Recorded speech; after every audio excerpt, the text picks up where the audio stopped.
Tak teraz vám ukážem, ako si urobíte takýto bubble stitch, ktorý využite hlavne pri hačkovaní ovečky v knihe. Tu je hlava, pásik.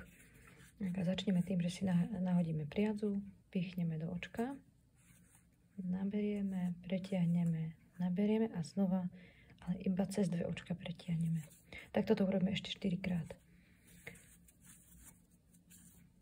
Máme 2 a na háčiku nám ostali 3 očka. Tie tam necháme.